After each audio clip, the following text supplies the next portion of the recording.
Well, good. Now we're here. Oh, now. Hey, Bloodletter, are you fucking with your camera again? I am. Oh, come on. We can see you. Okay, I'll turn it on. Oh. Nice. Nicely done. Wow, did you make that just for us? I did. I think you should keep that on until you keep it on until you hyperventilate and just pass right out. That'll be like 2 minutes now. Really I like tight, it. Really it's a good look for you. On my face. Got inspired by the movie we just watched. You had to go and do that. So I did. I'm like, who does that and why? And I was like, wow, wait a minute, this is really fun. That's fantastic. Being a dark bag and can't see. Well, we've never looked better. That's all I know, for sure. So now you see the real horror that is us. The best part of it, you can't take your eyes off of us. Right. Either. Yeah. It looks like I'm awake, but I'm sleeping on the inside. Yes. You guys did not bore me to death. Get serious. I quit. I am Montag, master of illusion.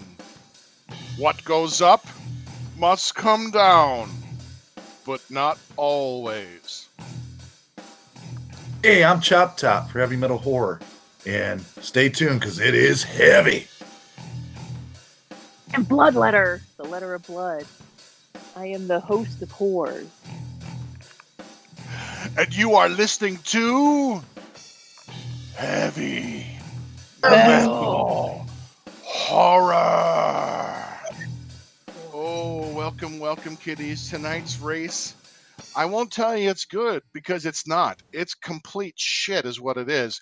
We're going to talk about a Lloyd Kaufman classic called Mother's Day, since Mother's Day is coming up rather soon. And it's only fitting that we start our painful journey into heavy metal horror with discussing a movie that is pretty much all horror. So, Mother's Day. Yeah, Lloyd Kaufman, production 1980. It is on the cusp of that slasher film era, with Friday the 13th and all those things. I'd say the best thing about this movie so far is like it's because it's fewer than 80 minutes or 90 minutes. It is gonna be a time suck. Let's get into the meat of it. Chop Top, why don't you tell our groovy listeners a little bit about the plot of Mother's Day? Plot? Well, I think what the whole thing with it was basically about a bunch of girls, college students together, and they decide they do this yearly thing, I guess, and they decide to go camping. I guess for me, the biggest downfall, one of the biggest downfalls in this movie, there's a lot of them. One of the biggest was really trying to buffer things between like any kind of action or semblance of any kind of horror with the whole thing. So I think there's way too much dialogue between the three girls. It was exhausting to get through all that. I think what was it, the first 45 minutes of that film was mostly dialogue about them. I think they tried to give a lot of background, and I think it just kind of missed the mark because I guess they wanted you to get a sense of how close these friends are. But I mean, if you're about to be murdered, you're going to be close to whoever else you want to escape with. And yeah, no one cares. I don't think you need to know about their choice as college students. Yeah. Right. They're the oldest college students in the world. Wolfgang College? Wolf Breath. Wolf Breath. Yes. Right. If you want an accredited school to go to, make sure you apply as quick as possible. Wolf Breath University, because that was just terrible. Home of the Bush League. And by Bush, I mean like 1970s. Yes. It's not nearly as good as Beaverton University, Beaverton College, all-girls college for girls. So they run into Ma and her two sons, Ike and Adley, who, they kind of set the archetype for this backwoods inbred kind of thing that kind of, taken a note or two a little bit from movies like Deliverance. where you had these obviously kind of Follow the banjo cloistered, music. yeah, this kind of cloistered group of people who live out in the woods, don't have a lot of interaction with the real world, and so growing up under the tutelage of this kind of psychopath, retarded June Cleaver as a mother, you know, and these girls fall victim, you know, to their torturous ways, and But they were warned. they were They warned. were That's right. warned. Don't go in there. Right. The lesbians. You stay out of the Woolworths. The lesbians. That's got right. What they deserve. You will get what you deserve, lesbians. Lesbians. And I was hoping for that. No tickle fights. Just telling you right off the top, there are no tickle fights. No. There are no lesbian exploration. There is some nudity, but by the time you get there, your dick just doesn't care. Not anymore. Right. I'm sorry. Kind of falls flat, right? Yeah. It's just going to take a cattle prod to get me excited about any of this by this time of the game. It ain't going to happen. It was probably the last quarter of the film. Actually, you could probably fast forward to the last quarter, maybe even less than that, where there was certain scenes that started happening. Of course, the stuff in the dresser scene is just, you can't go wrong with that. Yeah, there's some revenge. There's some revenge stuff. It seems like Ma's training the boys to learn how to attack people, learn how to attack, you know, what they think is a helpless women. And that's how this movie, you know, kind of begins. And it's like much like the formula, like I spit on your grave, you know, right. woman is violated and then they get revenge. You know, there's a revenge fantasy. And you see that theme kind of running even through like Tarantino's worst movie, Death Proof. That same kind of thing. Right. But you know, there are a few moments that are kind of funny, you know, with Ike and Adley, you know, oh, time to get the Kodak. You know, there's a couple of lines that get the Kodak Ma, but it's just and so their workout routine where yes, the please workout tell us, routine Bloodletter. where they tie the girls to the workout machines of the weights, and instead of lifting weights, they practice their punching and stabbing and hitting and smashing. But yeah, the pillowcases girls, and smashing fruit and dolls, and potato sacks, and but they do not use the weight machines at all. That's where they just keep their women. It's an all natural workout.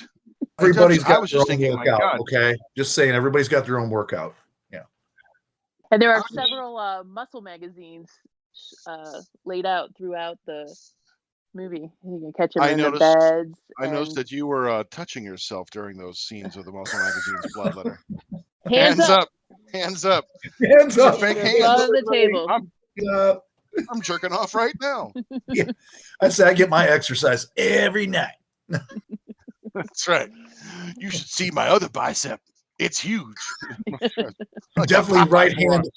Are you a right definitely hand right man? hand dominant. I got a lot more strength in my right arm than my left. That's right. Right hand man.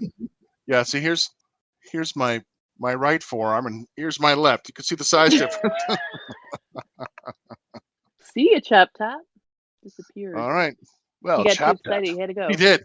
He got a boner and left. Well, yes. Above the table. Above the hands desk. above the table. Now, there was plenty of boredom to be had in Mother's Day for sure. We kind of figured out. I think Bloodletter, you said what percentage of this movie takes place at night? Was it 11%? 11% running at night. Running at night, and another 30% of the movie is shots of shoes running in the forest, and about 8% of the movie is actual revenge gore, and then the other 60% is just inane talking. You know, very much like you would find in movies like Frogs. You know, all the girls talking at once. Yeah. Yeah, sharing stories of previous boyfriends or whatever, and then pretending to act all loopy when they're smoking joints. You know, just it is a painfully bad movie. And let's talk camping about, in just your panties. Well, who doesn't go camping in their panties? I mean, I don't wear. Don't use a tent. I would scare all the woodland creatures, so I don't do that. Let's talk about the direction, I guess. You know, the direct. Yeah, There was like that one shot of the house where it's like, is he done filming the friggin' house? You know, like, get the fuck out of here. You know what I'm saying? So, is the house scene, and then you're right about all the shoes. That dialogue was just weighted down way too early in a film. It didn't aim, like you said, Mark. It had no purpose of any of being in there, and it was just. Yeah, I am Montag. Yes, horrible dialogue. Yes, Montag. Well, yeah. Then in the beginning, you have that whole like classroom scene of them talking about loving each other, and just to get to the first two victims, and they had Epstein's brother, or Epstein up there talking. That's right. We love you, Mr. Carter. Check. You get the two people who are given a ride by the grandma. And they would have spun that around or something like that. And you're thinking that they're going to be the ones who take advantage of the grandma, and you find out, oh no, she's a badass. Right. But then if they would have kind of brought that around, and because I didn't see the connection to like the girls or the grandma or anything like that. Like she never mentions it again, even though she goes to that meeting. So I think if they would have kept that through the plot or something like that. Yeah, there's no connection. It's a vehicle to start us. It's like putting a car in first gear. If it's got a standard shift, the first gear gets you moving, and then you never look back. And then there was the reference to someone who was running out wild, some kind of, what was the mother or the witch like character they said. Oh, Queenie. Queenie. No one knows what the fuck Queenie is, and then when I'm assuming it's Queenie makes an appearance, it's like what? This is it, huh? Yeah, just a mess. We can thank the creator of Trauma for this steaming pile of shit. Steaming piles of shit. Thanks, Lloyd Kaufman. Thank you much. I mean, Trauma is pretty much now just doing Euro trash and putting their name on all kinds of crap. But I mean, I can appreciate some Trauma. Don't get me wrong. Trauma's done some fun movies. Toxic Avenger, the first one. Yeah. Romeo and Juliet. This is just not one of them. I do like how the mother tries to direct her own little films within the films. Yeah. No matter how poorly that is done, that is kind of funny that she sits in that director's chair and she's like, "Okay, boy, here's your motivation." Yeah. Yeah.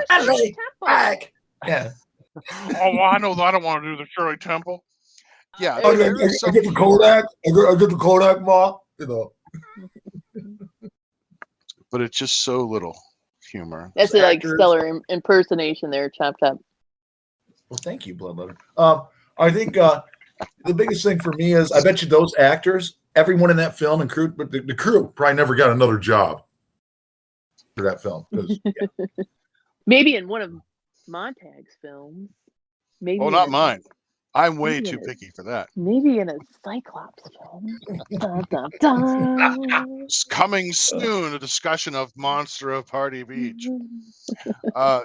Yeah, it is. It's a classic. It's a very 1980 kind of movie.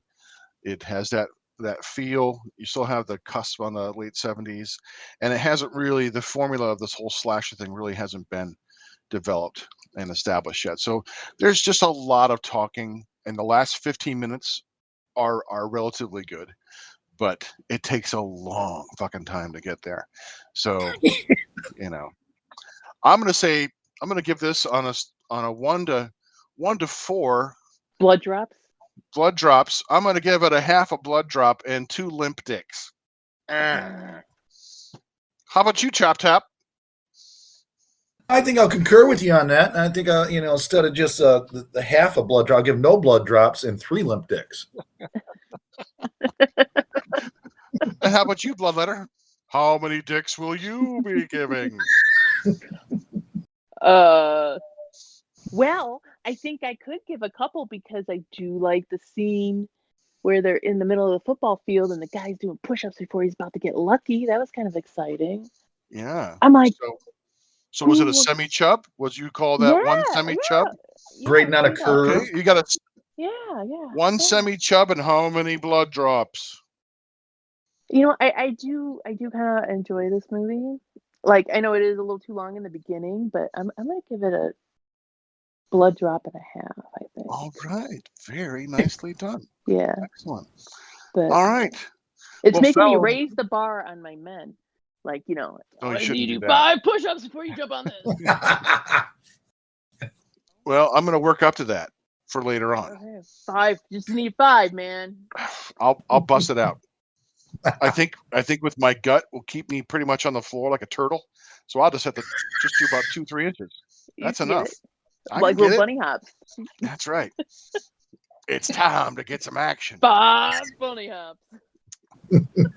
Well, thank you. That's been a riveting discussion of Mother's Day. So now we're going to talk about movies that scared us as little kids. We're going to go around and just talk about some of the movies that just scared the tiny little underoos off of us. Bloodletter, did you ever wear underoos? That's my sisters. No, I'm just kidding. What are you wearing now? So,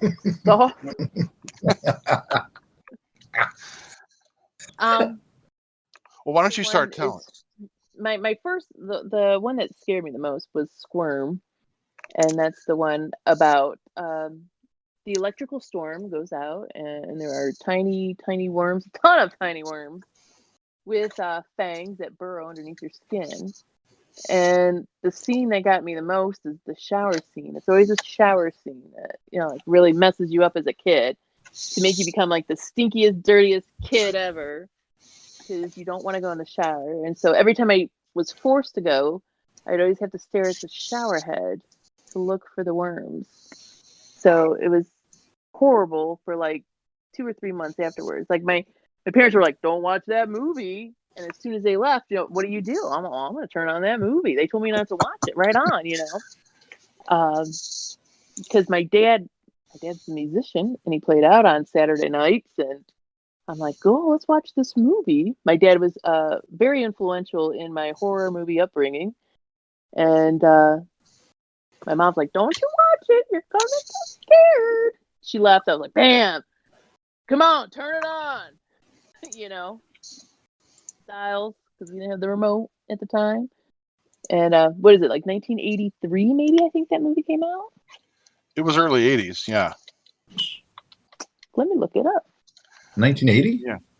It was in the early 80s. Yeah. Yeah, So maybe late 70s even. The one movie I think about when I think about scary movies as a kid, that is it. Oh, release date was July 30th of 1976. Oh. I think by the time in the 80s, though, they were showing it on TV, because I remember watching it like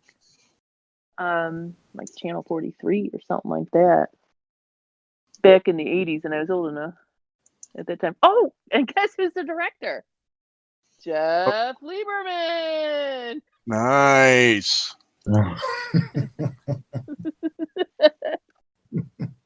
So I think for me, one of them that scared the hell out of me when I was younger, I look at it today and it's not scary, but it's still entertaining. It's nostalgic, right? We always go back to these films when we were growing up. And it'd have to be for me, Count Yorga, Vampire. I saw that on Big Chuck and Little John for the first time. It scared the hell out of me. Really terrified. I mean, there's some scenes, and Robert Quarry, who plays Count Yorga, is actually pretty creepy. He has a good presence with that. He took on the role pretty well. And some of those vampire girls, it's just like, it was scary. Scared the hell out of me. I think I've ever heard of that one. Your first tiny little chop top boner watching Hammer horror movies.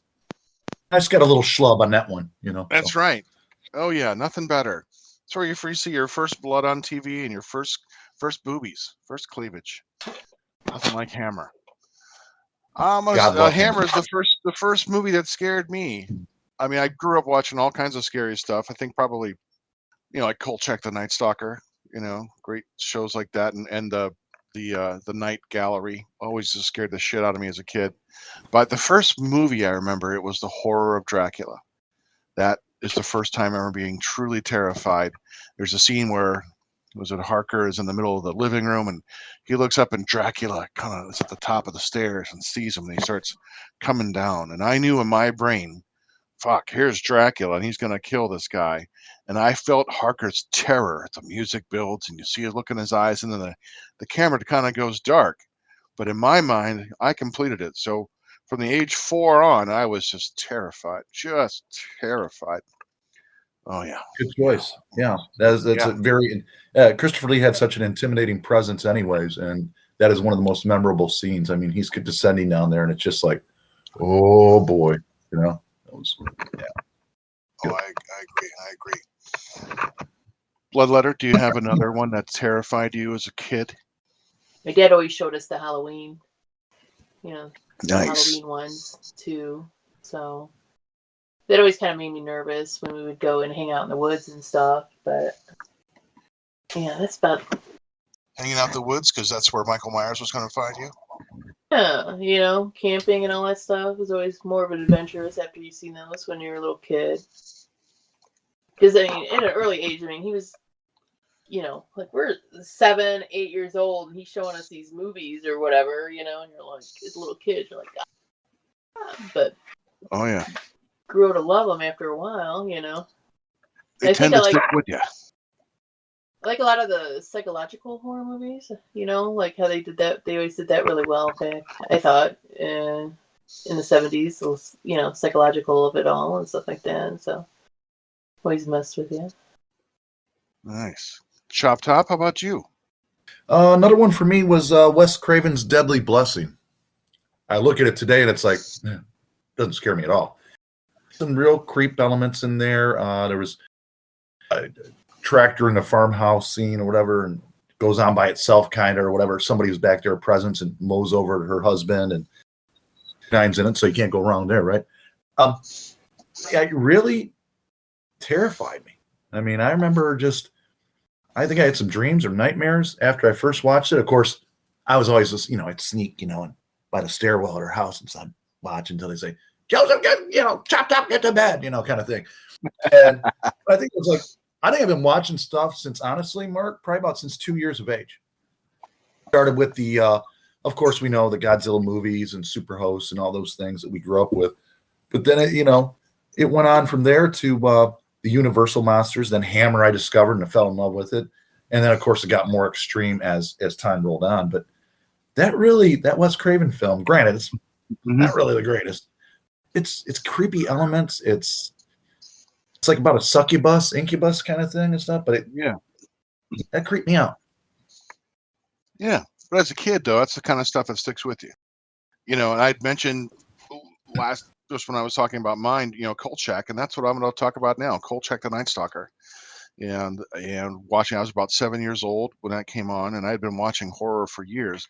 But this was part of our ritual. And the episode, I remember, I think it was the second episode in, the zombie.